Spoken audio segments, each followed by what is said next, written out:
Halo guys, gimana kabarnya? Aku doakan agar teman-teman semuanya selalu dalam lindungan Allah Subhanahu wa Ta'ala, Tuhan Yang Maha Esa, dimanapun berada. Amin.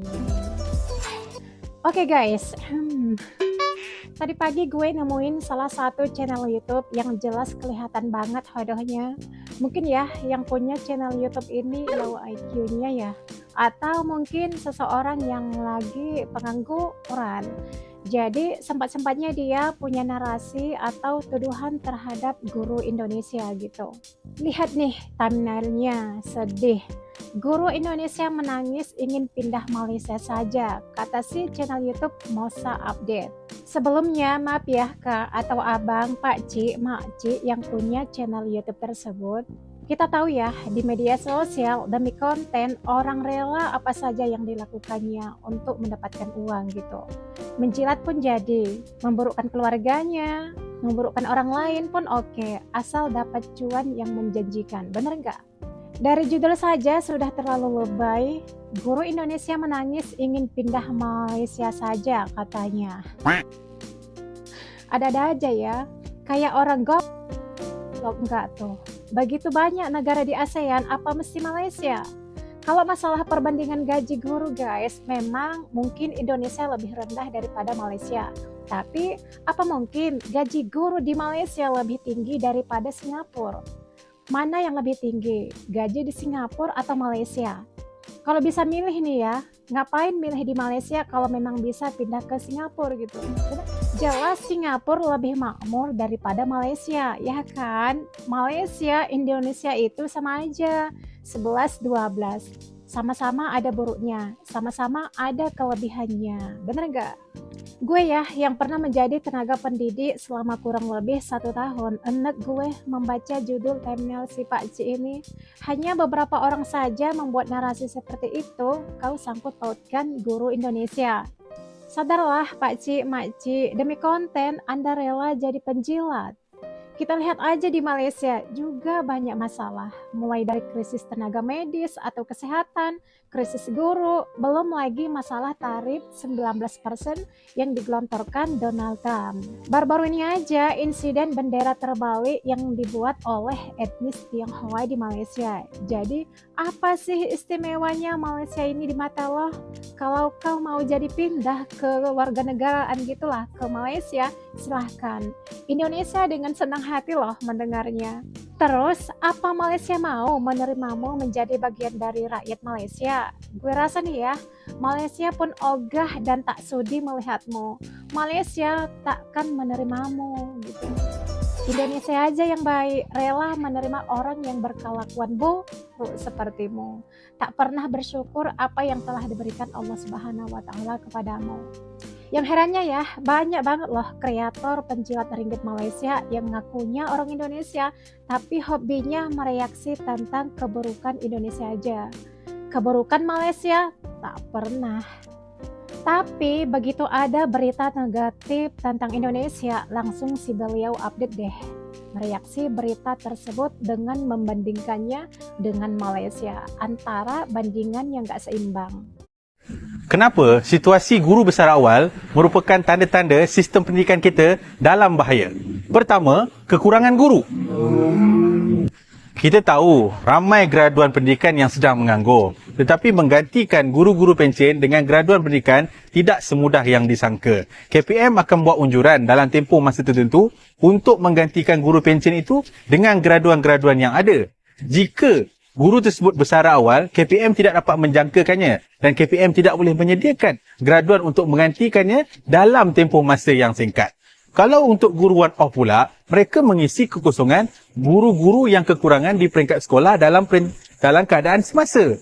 Bukannya untuk guru pencen awal. Jadi, bila guru-guru kekurangan ataupun murid-murid tidak dapat mempunyai cikgu yang mencukupi, bagaimana mereka ingin belajar bersungguh-sungguh? Kalau guru tak pencen awal pun sekarang ini, ramai guru-guru yang tak mencukupi. Bagaimana pula kalau situasi ini menyebabkan guru-guru kita pencen awal? Apa akan jadi pada anak-anak murid kita? Tercicir lagi 1 tahun pendidikan. Kedua, negara akan kehilangan guru-guru yang berpengalaman dan berkemahiran. Kita tahu cikgu-cikgu old school ini, mereka punya pengalaman yang banyak dalam dunia pendidikan. Kemahiran mereka pula menekel murid-murid ini adalah satu yang sangat istimewa. Jadi kita tak boleh biarkan mereka pencen begitu saja tanpa memberikan pengalaman dan kemahiran mereka kepada guru-guru baru. Bayangkan kalau ramai cikgu-cikgu yang lama pencen awal, bagaimana guru-guru baru ingin menimba pengalaman daripada mereka. Negara kehilangan pengalaman dan kemahiran guru-guru ini. Rugi kan? Ketiga, sistem pendidikan kita sudah menyimpang jauh. Guru-guru memilih kerjaya sebagai guru untuk mendidik, membimbing anak-anak bangsa kita. Tapi bila sistem pendidikan kita dibebani dengan isu pengkeranian, isu yang bukan direct dengan pendidikan, mereka jadi give up. Mereka jadi lemah dan mereka tak sanggup lagi untuk meneruskan kerjaya ini. Sebab itu mereka berani untuk pencen awal. Lihat, sistem pendidikan yang bercaru menyebabkan guru-guru memilih jalan untuk berhenti kerja. Jadi itulah tanda-tanda bahawa sistem pendidikan negara kita sekarang dalam keadaan bahaya apabila guru-guru ingin bersara awal. Saya tidak berkata perkara ini untuk kepentingan politik, tetapi saya menyatakan kebenaran untuk kebajikan guru-guru dan memastikan masa depan anak-anak murid kita terjamin pada masa akan datang. Teman-teman mau tahu wajah-wajah penjilat RM15 Malaysia? Pasti teman-teman lebih tahu dong. Kita tahu ya guys, akhir-akhir ini di Indonesia lagi banyak masalah. Yang bermasalah itu bukan negaranya ya, tapi pejabatnya gitu. Kalau kita gaji seorang guru 40 juta aja sebulan, saya yakin tuh yang tadinya mau kerja di Danantara, di Google, di Amazon, di Apple, atau di cafe ini, minggir tuh dia, bakal belok, ngajar. Oke. Dalam eksperimen ini kita lakukan pengrekrutan 100.000 guru aja.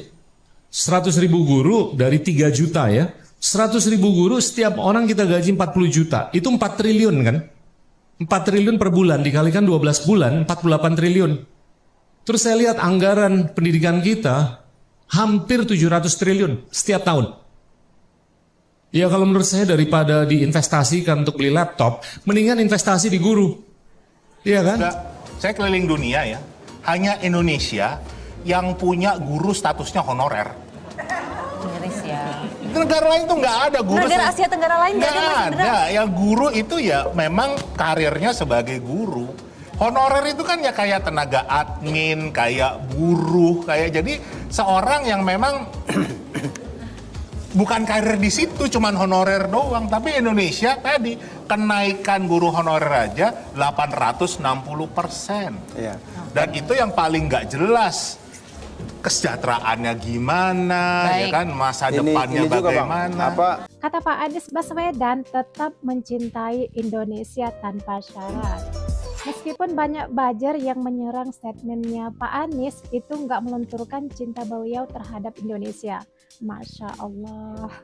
Mantan calon Presiden Republik Indonesia Anies Baswedan turut angkat bicara setelah banyaknya yang bertanya bagaimana cara tetap mencintai Indonesia di tengah situasi yang penuh ketidakpastian. Ia menegaskan bahwa mencintai Indonesia bukan hanya ketika keadaan negara sedang baik-baik saja, tetapi justru ketika Indonesia menghadapi tantangan dan membutuhkan perubahan gitu. Tapi guys, banyak loh buzzer yang gak menyukainya gitu. Bahkan gue bikin video ini aja takutnya ada buzzer yang menyerang. Ya enggak, karena mereka banyak yang gak senang seolah-olah gue memuji Pak Anies. Tapi emang bener lah, Indonesia hampir punya presiden sekeren Pak Anies, sepintar dan secerdas Pak Anies gitu. Udah itu aja cukup. Oh ya, bagi kamu kreator-kreator yang sering berukan Indonesia, memuji negara lain boleh, menjilat jangan. Jangan deh ya.